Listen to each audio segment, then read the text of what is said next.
You've probably been told that two people who go through the same kind of pain heal the same way. They don't. Some people get stuck inside the moment that broke them, replaying it on a loop they never agreed to enter. Other people take that exact same wound and build something out of it strong enough to carry other people too. Same injury, two completely different futures, and the only thing that ever decides which one happens is whether someone was given the room to actually grieve or whether the world simply moved on without them. You already know people like this. The friend still talking about something from 3 years ago like it happened last week. The coworker who laughs about something that very clearly still hurts. The difference was never about how strong they were. It was about whether the loop ever got the chance to close. There are two sorcerers in this story who each carry something inside them that was never theirs to carry. One was allowed to name his pain and walk forward. The other has been carrying his for years, still reacting like it happened 5 minutes ago. This isn't a power comparison. This is what it looks like when one person heals and the other just survives. One of them is going to spend this entire video pretending he's fine. The other already knows what it costs to stop pretending. Stay until the end. By the time this is over, you'll know exactly which one you've been doing. Yuji Itadori was 15 years old when the adults around him stopped protecting him and started managing his countdown.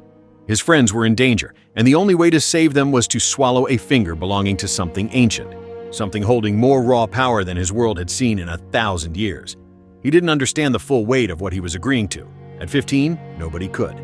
From that moment, his body was no longer fully his. Something else lived inside it now, with its own will, its own voice, and the standing ability to take the wheel whenever it chose.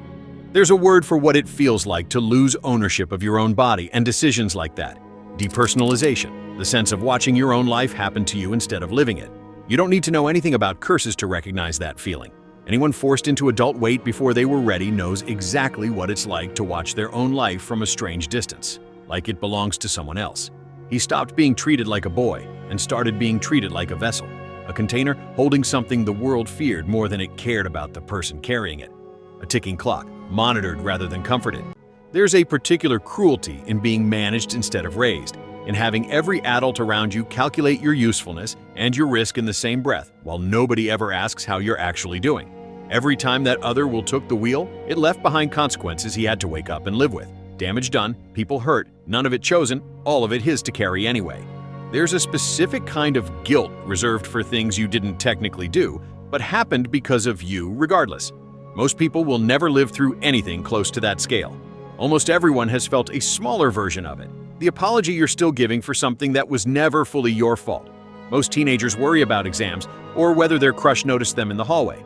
Yuji had to worry about whether he'd still be himself by the end of the day. Not whether he'd survive, whether the person who woke up tomorrow would still recognize the one who went to sleep. This is the part that should stop you. He kept fighting anyway. And somewhere in the middle of it, he started doing something fans noticed online before any psychologist gave it a name.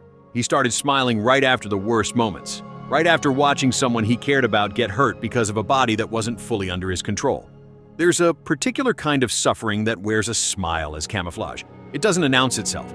It performs fine, indefinitely, because somewhere along the way, falling apart in front of people stopped being an option for him. Let's just say it plainly, without dressing it up. He's not strong. He's tired. He just doesn't know what tired is supposed to look like on him. It happens far outside anything supernatural too. The coworker who's always the funniest person in the room.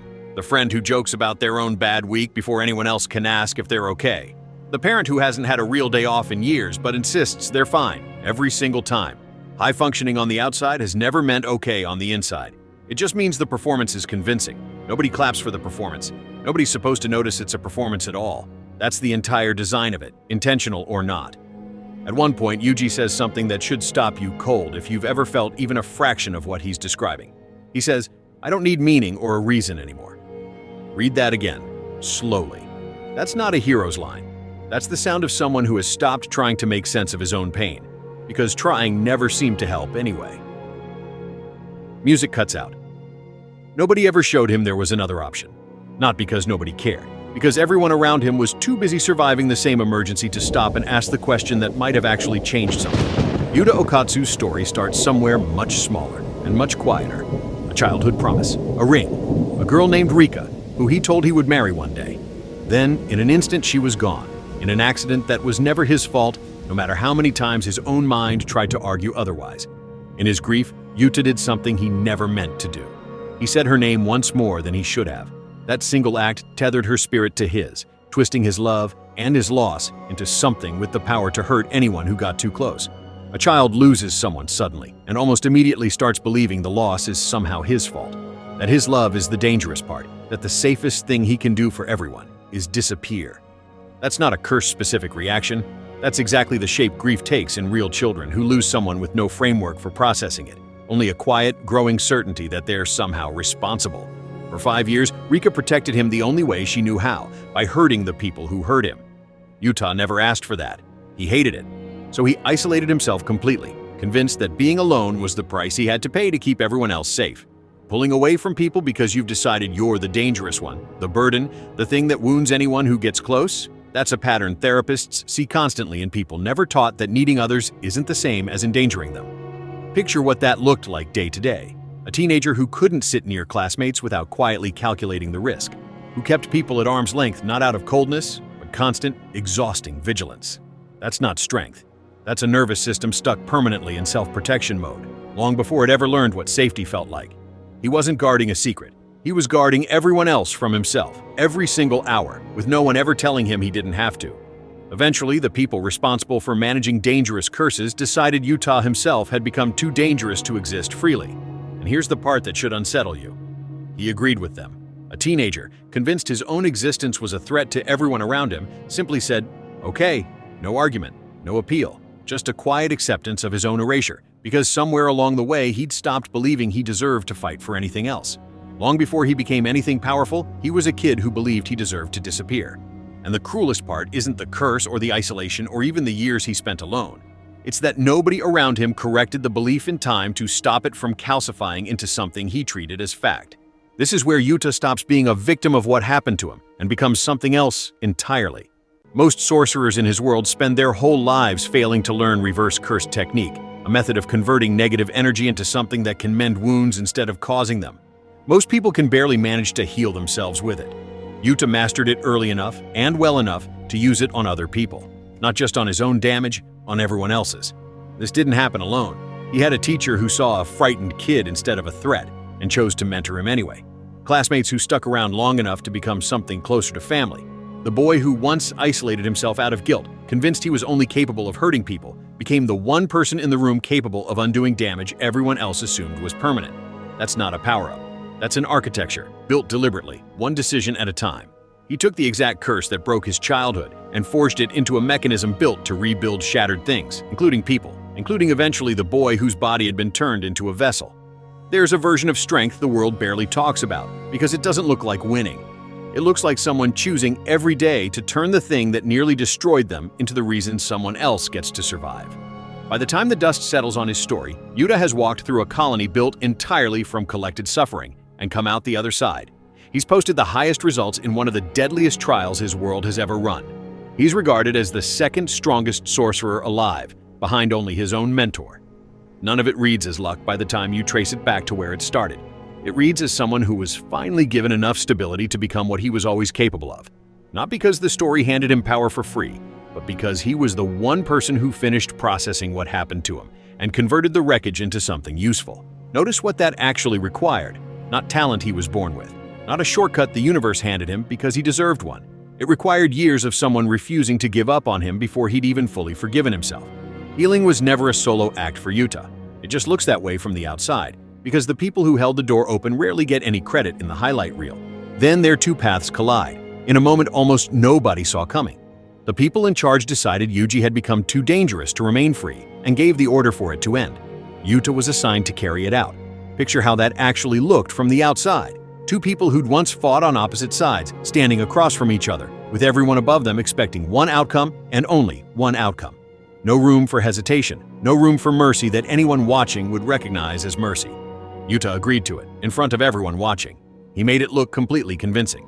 He stopped Yuji's heart on the spot, satisfying the order to the letter, in full view of people who had no reason to doubt what they were seeing. In that exact same instant, he used his reverse curse technique to bring Yuji right back. Silence. It wasn't an ending dressed up as one. It was the single most elaborate act of protection in this story, disguised as the opposite of protection. Everyone in that room walked away believing they'd watched justice get carried out. Only two people in the entire building knew otherwise. When Yuji woke up, confused, asking why Yuta would risk everything for him, Yuta gave him a simple answer. He said he had once carried a power he couldn't control either, and that none of it had ever actually been Yuji's fault. Sit with that sentence, because it only works coming from someone who has already done the work Yuji hasn't done yet. Yuta could say, "You're not to blame," with complete conviction, because he had already said those exact words to himself about his own past years earlier, in a room with no one else in it. Yuji is still waiting for someone, maybe even himself, to say it and mean it. Lay these two side by side and the pattern becomes impossible to miss. Yuta lost someone, isolated for 5 years, was nearly given up on entirely, and then was caught by people willing to stay. Yuji lost control of his own body, kept fighting without pause, and has not had a single stretch of time where someone let him stop and feel what happened instead of asking what he's doing next. The wound is almost identical. The aftercare is not. Getting stuck in grief doesn't happen because someone is weak. It happens because the loop never gets interrupted. Growing through it doesn't happen because someone is naturally resilient. It happens because somewhere along the way, someone gave them room to stop, feel it, and put it down before picking up the next thing. Think about how rarely that actually gets offered to anyone, fictional or real. The world tends to reward people for getting back up immediately. Nobody throws a parade for the person who sat down and admitted they weren't okay. So most people learn to do exactly what Yuji does. Keep moving, keep performing, keep smiling, because stopping has never once been presented as a viable option. Yuta only became who he is because, against every instinct the system around him had, someone refused to let him disappear quietly. That refusal is the entire hinge this story turns on. It's worth asking yourself who that person has been for you, if anyone. And if the honest answer is nobody yet, it's worth asking whether you've ever let anyone close enough to try. Two boys.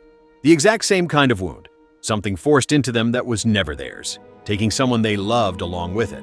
One is still smiling through it every single day because nobody ever taught him there was a way to put it down. The other learned how to actually carry it because somebody finally taught him how. Forget the curses for a second. Forget the sorcerers entirely. Are you the one who's actually learned to live with what happened to you? Or are you still reacting like it happened 5 minutes ago, even though it's been years? Maybe you've been smiling through something nobody around you has noticed yet. Maybe you've been carrying guilt for something that was never your fault, the exact same way Yuji still is. Or maybe, somewhere along the way, you did the harder thing. You let yourself grieve and came out the other side able to say the words someone else needed to hear. There's no shame in being Yuji right now. Most people are, at some point. The world has a habit of demanding you keep moving before you've finished feeling anything, and almost nobody ever sits you down and tells you that's allowed to stop. But the version of you that gets to be Yuta isn't the version that never got hurt. It's the version that finally let the hurt finish. That doesn't happen by accident. It happens because at some point you let someone, a friend, a therapist, even just time itself, actually sit with you in it, instead of asking you to perform okay one more time. So tell me honestly in the comments, which one are you right now? Not who you wish you were, who you actually are, today, reading this. No need to dress it up, just type it.